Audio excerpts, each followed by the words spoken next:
The Oklahoma Sooners have the brightest future at quarterback, but ESPN doesn't think so. We'll talk about that on today's episode of Locked On Sooners. You are Locked On Sooners, your daily podcast on the Oklahoma Sooners, part of the Locked On Podcast Network, your team every day.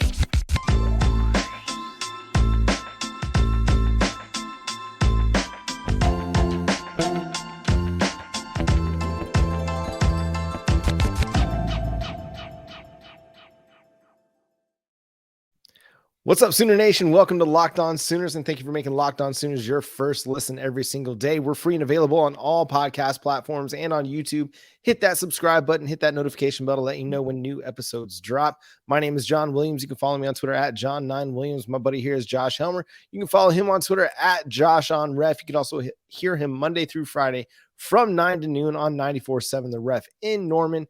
Josh, future quarterback rankings. It's that time of the year where we're getting all kinds of power rankings about all kinds of things. ESPN likes to do the future rankings. Well, they launched their quarterbacks. Adam Rittenberg last week ranked the Oklahoma Sooners third in the nation in future quarterback rankings, behind USC at number 1, Ohio State at number 2. And I guess you can make an argument for USC being number 1 with the Heisman Trophy winner and Caleb Williams. Then you got Malachi Nelson coming in right behind him. But I think Oklahoma's situation is just as good beyond 2023 as anybody in the country. Yeah, with Jackson Arnold being the 5-star signee that he is, that's already on campus. And, you know, I don't know what difference it would make if you already had the Hawkins commitment in tow when this article had been published. Obviously, that hasn't happened yet, though we suspect that's going to be happening within the next 2 weeks. You've got the Sperry commitment down the road. And, oh, by the way, probably there's another quarterback that we don't know of yet that will be coming to Oklahoma between now and then. So, you know, and it's, I think, important to keep in mind too, John, it is great respect to be ranked number 3 nationally in the future quarterback rankings. And, oh, by the way, this time a year ago, Oklahoma was ranked 7th, according to Rittenberg's rankings a year ago. So they've climbed 4 spots based on how last season played out with Oklahoma and Levy. And so, and that's even with some defections, with the Nick Evers transferring. So, but, you know, you added Jackson Arnold, all of which is to say, again, I know that probably a lot of people are going to get hung up on who's number 1 and the fact that Oklahoma's 2 spots behind USC. I would have a tough time, John, until, you know, we see Jackson Arnold play. Just the recent quarterback play of Ohio State, I kind of understand them being a notch above Oklahoma right now. But look, being number 3 is not all bad. No, I'm going to take offense to this, Josh, because Jackson Arnold is arguably the best quarterback in the country for the 2023 cycle. Malachi Nelson's up there. Arch Manning's up there. But where do they put Texas? 4 spots behind Oklahoma in the future quarterback rankings. So it goes to show what ESPN thinks about the difference between Jackson Arnold and Arch Manning. Now, Malachi Nelson, really good quarterback. I think Oklahoma, we would be thrilled if he was Oklahoma's quarterback, if Lincoln Riley would have stayed. A future would have been very bright with Malachi Nelson as well. So obviously the difference being Dillon Gabriel, Caleb Williams right now. But you throw in the wild card of Kevin Sperry, who's currently unrated, which I think he's going to be a 4-star kid at minimum with the chance to be a 5-star by the end of the 2025 cycle. And you're looking at a really, really bright future. Yes, you don't have the Michael Hawkins commitment to add into that future quarterback ranking, but with Jeff Lebby as the offensive coordinator, it's hard not to argue that Oklahoma's got one of the best kind of quarterback situations in all of college football. Yeah, you got Ryan Day up at Ohio State. They do a great job up there, but they've got quarterback question going into this season. They're going to have a competition to figure out who their quarterback is. I mean, Quinn Ewers had a solid season in his first year as a starter, but it wasn't anything that gave Texas fans 100% confidence that, you know, he's going to be the future. And yeah, Caleb Williams, I mean, he's the truth. He's got a chance to win the Heisman for the first, or back-to-back Heismans for the first time since the 70s. So I won't hate on USC being number 1, but I think Oklahoma's future at quarterback is just as bright as what USC has to offer. Now, will that translate to wins in 2023? Because that's the big difference right now is USC's coming off of 11-win season. They, just missed out on the college football playoff. They have the Heisman Trophy winner where Oklahoma went 6-7. Dillon Gabriel had a good season, not a great season, but he had a really good season. So now it's a matter of, okay, you take the good quarterback play, you stack wins together. And I think that changes a bit of the narrative, maybe even surrounding Dillon Gabriel, but a little bit about what Oklahoma's future is as a team. But I think, again, with Jackson Arnold, Kevin Sperry beyond 23, the future is as bright as anybody in the country. Well, and Oklahoma over the last quarter century has had the brightest production of anybody in college football at the quarterback position. There's nobody. I mean, there might be individual seasons, sure. There's been better pro careers, yes. But college football, the output out of the last quarter century, nobody in college football can top what Oklahoma has done. I'll entertain some arguments that at times, USC has matched it if you date all the way back to a Matt Leinart, or, individually, some of what you saw at different places has matched maybe individual seasons of Baker Mayfield and Kyler Murray at Oklahoma. But collectively, when you think about Heupel and you think about White and you think about Bradford and you think about Mayfield and you think about Murray and you think about Hurts even for a brief moment. Oh, by the way, Landry Jones. And I would hate to, I'm glad you said his name because I would hate to leave him out of this. I think that so often he gets, kind of unfair criticism just because he was the guy that followed Sam Bradford. So the level of quarterbacking in Norman has been elite for a long, long time. It'll continue to be that. The standard, that hasn't changed at all. I have every reason to believe it'll remain that way. I would just say when I look at this for Oklahoma, John, I do think probably Rittenberg and others, to some degree fairly, after last season in key spots, Oklahoma didn't deliver, even as good as they were offensively. In key spots, there were moments where Oklahoma didn't go get first downs that they'd gotten in the past. Again, I get it, the standard of Heisman Trophy winners and number one overall draft picks for Baker Mayfield and Kyler Murray, that's a hefty bar, right? But that is the Oklahoma bar of recent history, and it wasn't quite that. So I can understand where maybe there's a little bit, John, to where they say, okay, well, we have to go off what we saw in 2022 with Jeff Lebby leading the offense. We love what you've got in your quarterback in Dillon Gabriel. We're very excited about what the future looks like in Jackson Arnold. And yet you'd have to say that offensively, Oklahoma, they weren't as good as the two teams above them last season in this ranking. No, I mean, Ohio State, their offense was it was interesting, with so much talent that they had, they could have been better. I feel like there was that narrative kind of followed Ohio State for a lot of the season, and CJ Stroud in particular, where it didn't seem like the offense was living up to expectations last year for them. So I feel like Oklahoma and Ohio State were on similar kind of playing fields in that respect. The offense may not have been meeting expectations. Now, the results very different. Ohio State was winning a lot more games. They made it into the college football playoff. They made it to the national championship game. So very different circumstances and situations. Sorry, not the national championship game. They made it to the college football playoff. So yeah, I get it. I get, CJ Stroud, Ohio State's had some really, really highly productive quarterbacks under Ryan Day at Ohio State as well. So again, it's small, differences in these schools, but still, I think Oklahoma's future is as bright as anybody in the country.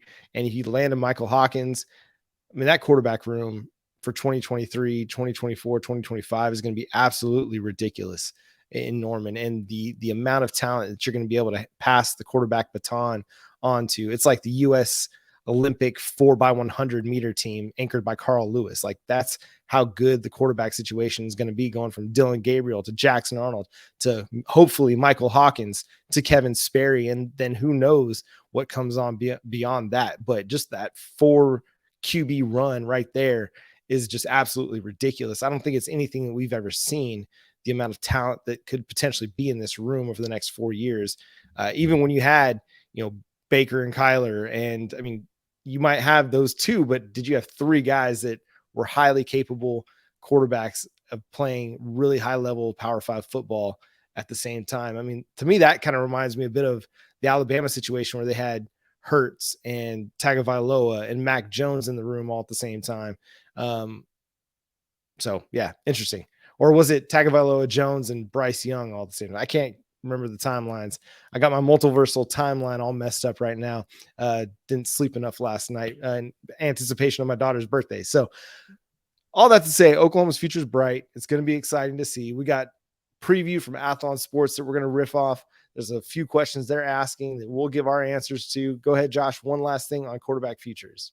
Yeah, I just before we move on, and yes, there's a spring preview out there that we need to touch on from Athlon. Some other things from this list that I find to be interesting. Okay, these are not Oklahoma related. Kansas, by virtue of Jalen Daniels, was inside this ranking. TCU was 23rd. Kansas was 22nd. K-State was higher than both of those two, according to Rittenberg, as the 17th. That's largely, of course, because of Will Howard.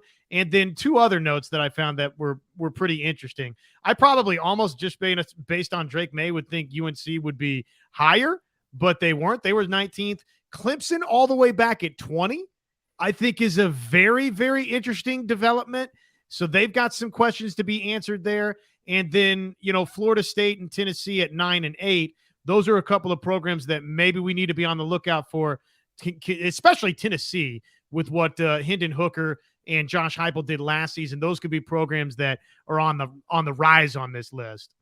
Yeah, and they've got Nico as well coming in, the 2023 class. So they've got a really highly productive quarterback coming in as a freshman as well. So the future is pretty bright for the Volunteers. But Josh, we'll touch on Athlon Sports Oklahoma spring preview. We'll give our thoughts to some of the questions that they asked and who's going to be a breakout wide receiver. You've probably heard my answer if you're a subscriber to Locked On Sooners, but we'll go through that here after Josh talks to y'all about FanDuel. Ah, yes. FanDuel. Here we come down the home stretch. Just a few games here left in the Oklahoma City Thunder season. Can they make the postseason? What do the NBA playoffs look like? We're about to find out. And as we find out, it's the perfect time to download FanDuel, America's #1 sportsbook. New customers, you get a no-sweat first bet up to $1,000. So if you get one of these wagers wrong, no sweat first bet. That's bonus bets back if your first bet doesn't win. Just download the FanDuel Sportsbook app. It's safe, it's secure, it's super easy to use. So don't miss your chance to get your no sweat first bet up to $1,000 in bonus bets when you go to FanDuel.com/lockedon. That is FanDuel.com/lockedon to learn more. Make every moment more with FanDuel, an official sports betting partner of the NBA. Athlon, like it, love it, hate it. How are they feeling about the Oklahoma Sooners? So the first question is, can the Sooners regain form? I mean, we've talked about it several times, but really for Oklahoma to return back to Big 12 title contention, it's going to take what? The defense seeing significant improvement. You can't average 30 points per game allowed and expect this team to improve from 6 wins to 10, 11 wins. I mean, you might be able to get 6 or 7 or 8 wins by having a similar defense, just being better in the fourth quarter, being better in red zone, being better third down efficiency on offense. You could win a few more games, but you're not winning 10 games giving up 30 points per game. It's just not going to happen. So that's kind of the first thing that has to happen. The defense just has to get better.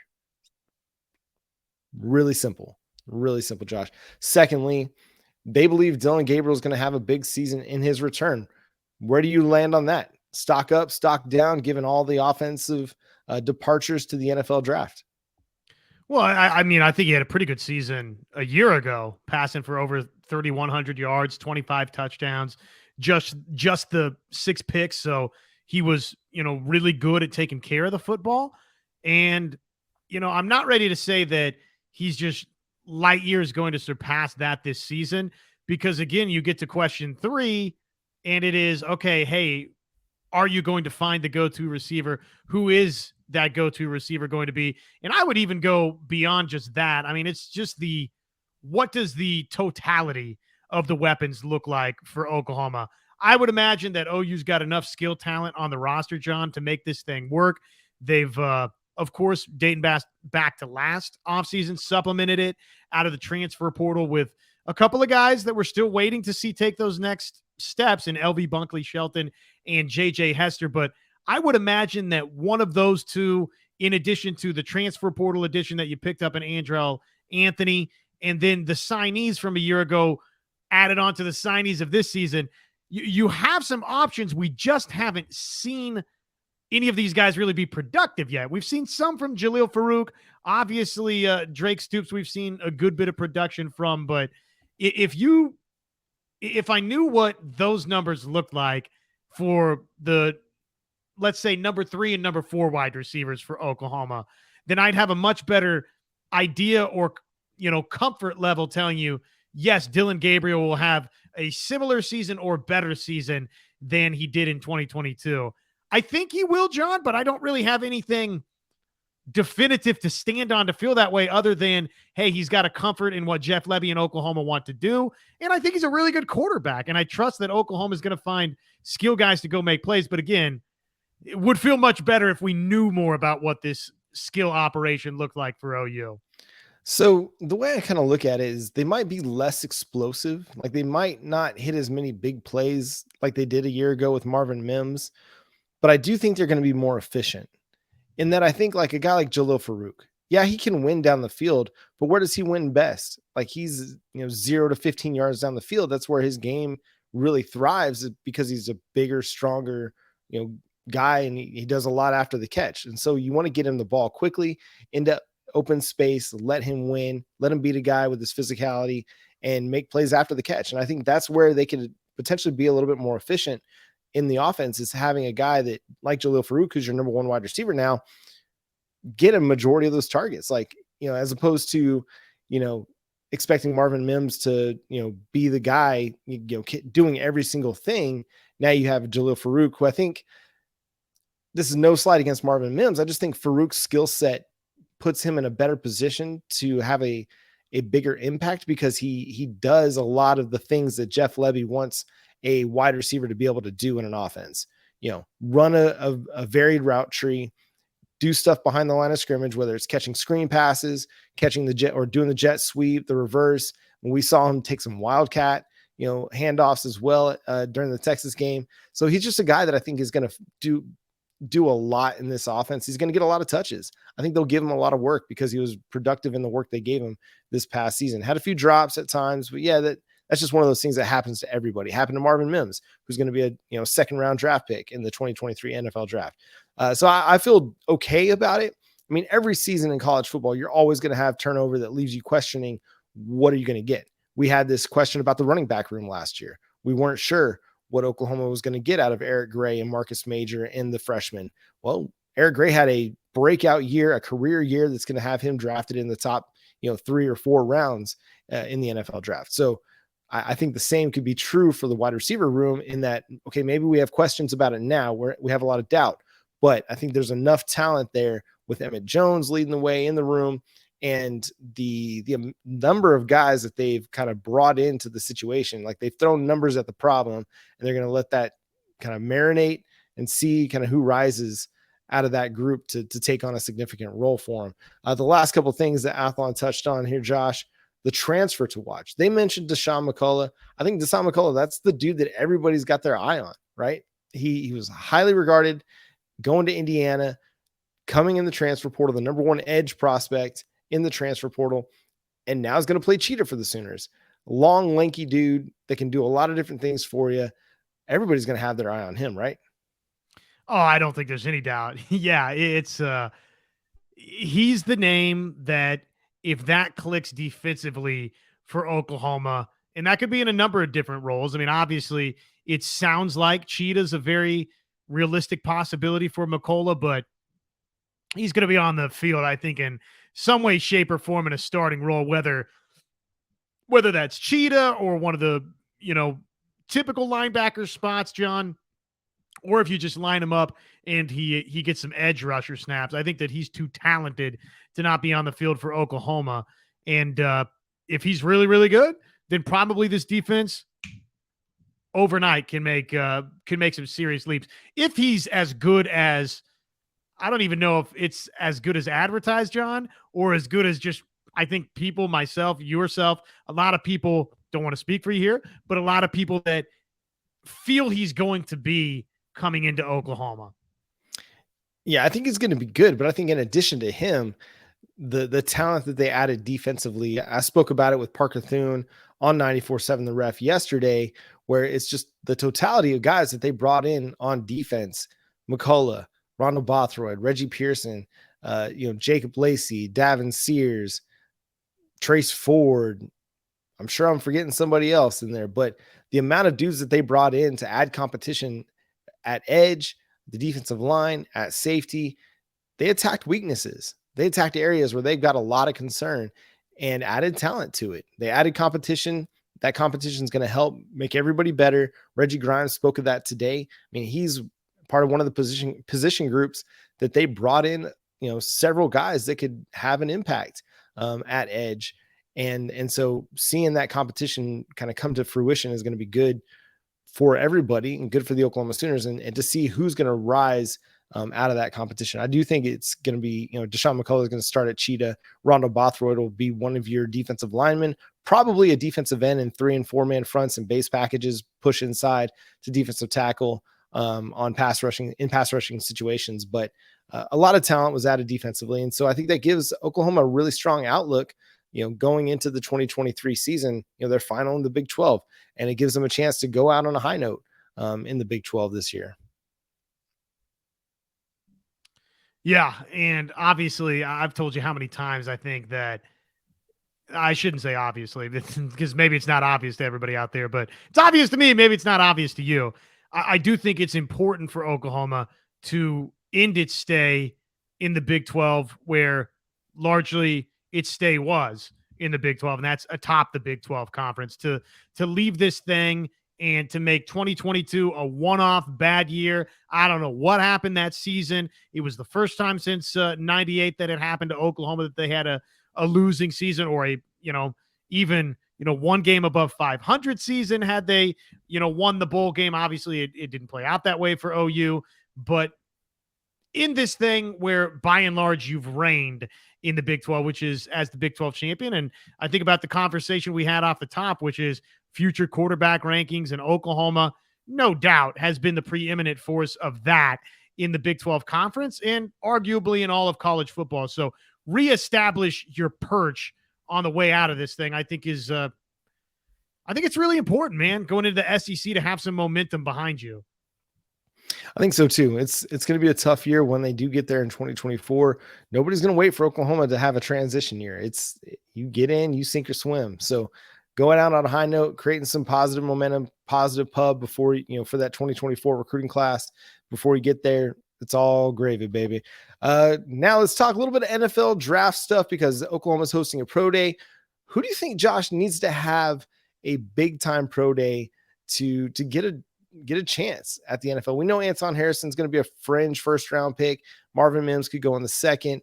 But who are the guys that really need to have a big pro day to solidify their draft stock in 2023? Well, I think CJ Colden is probably, for guys that didn't go to the combine, that's probably the biggest storyline. How does he test? How does he run? He had a nice little close to the end of last season for Oklahoma, and what he was able to do in the PBU game and interceptions and in coverage. He's got a chance, I think, John, to impress some people with how he tests tomorrow at Oklahoma, and then mixing that with the tape and what this coaching staff, I think, will tell NFL teams tomorrow about CJ Colden. So if he has a really, really big day, that could help him. I'm also curious, there's some guys that we want to see him run a little bit, right? Braden Willis, right, needs to run the 40. Eric Gray, we'll see if he's going to run the 40. Those two guys, I think, could help themselves a little bit with good times there. Again, I would probably say for me, CJ Colden, the biggest story, but there's some other ones right there as well. Yeah, and I think a guy like Jalen Redmond can really help himself too if he does well in like the bench.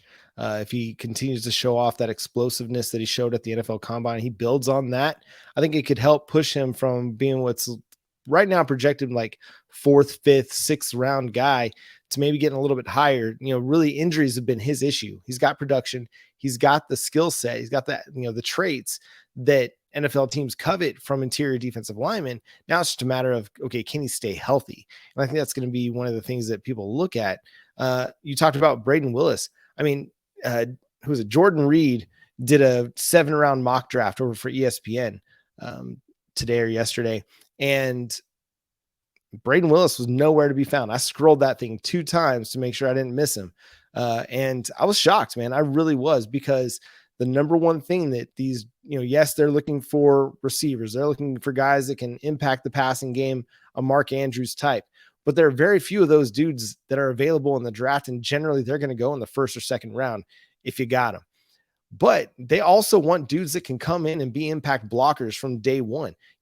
Guys that you don't have to teach how to block, because then you can throw them on special teams. You can make them their tight end 2, tight end 3.